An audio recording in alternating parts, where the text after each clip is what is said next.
मत ऑपरेशन ना मत डर लगता मुझे आसती हेरी एवं इठिक आसिक ऑपरेशन भी हो ना किसी ना ठीक से जाइए।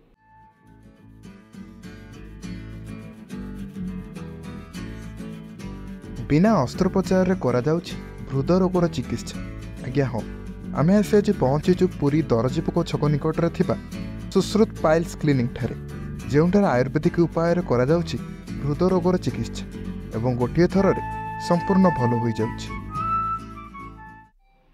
बिना अस्त्रोपचार हृदय रोग मिलूँ ग्यारंटी चिकित्सा। आज्ञा हाँ, आम सहित अच्छा डॉक्टर अजित सासमुत। चलतु सहित ए विषय में कथा।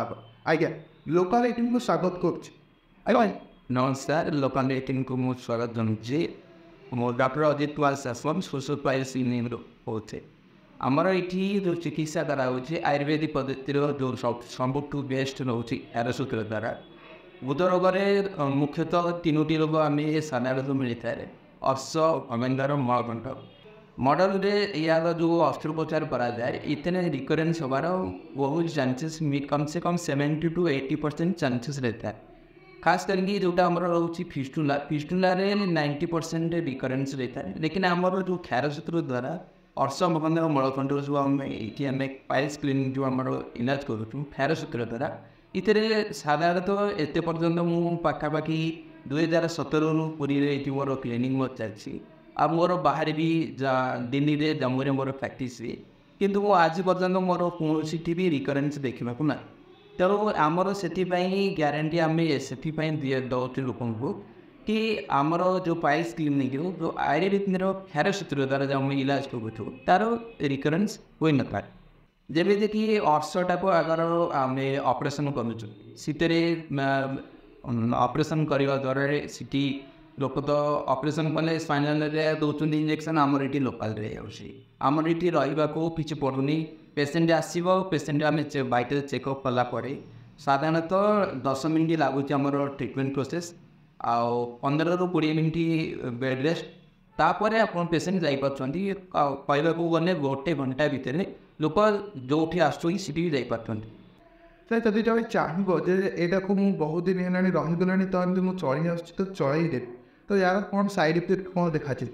बढ़िया क्वेश्चन कहते आमर अर्शटा जदि आम साधारणतः ट्रिटमेंट नक से कौन हम रक्त पड़ बंद हम बारंबार होगापर जोटा आम मुख्यतः तार जो रोगर कारण है कन्स्टिपेशन तो पेसेंट कौन कर झाड़ा बसिया समय अध घंटा घंटे घंटे धरी टॉयलेट बस झाड़ा आसुन प्रेसर दब देनापर कौन हम गुदर मांसटा जो मांस मणि जोटा रोचे सी कौन कर धीरे धीरे धीरे धीरे बाहर को आसो बाहर को आसापर साधारणतः जो गुदर मांसटा जोटा अर्श जोटा बाहर रहीगलापर सी भितर को बस पारे से बहुत दिन धरी रुए से आमर कौन हम ना कैंसर या ट्यूमर से भी हो पाए।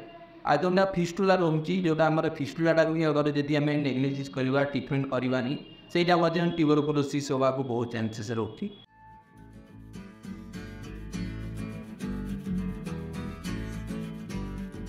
आगुरी मैंने ब्लीडिंग होता पेन भी हुए तो आसती सब देखी पिकनिक ऑपरेशन हम तो ऑपरेशन है तो ब्लीडिंग क्लिनिक चिकित्सा क्षारसूत्र पद्धति से कौन कले ठीक है पूरा क्योर हो नॉर्मल अच्छी मो त्रिशूलिया टाइप रोटे ये गोटे रोग था बहुत जगह जाइली 1 year to 2 years सब बहुत जगह जाइली सब प्रकार रखी मत ऑपरेशन ना मत डर लगता मुझे आसती हेरी एवं इठिक आसिक ऑपरेशन भी हो ना किसी ना ठीक से जाइए 5 to 10 minutes भितर सक्सेस।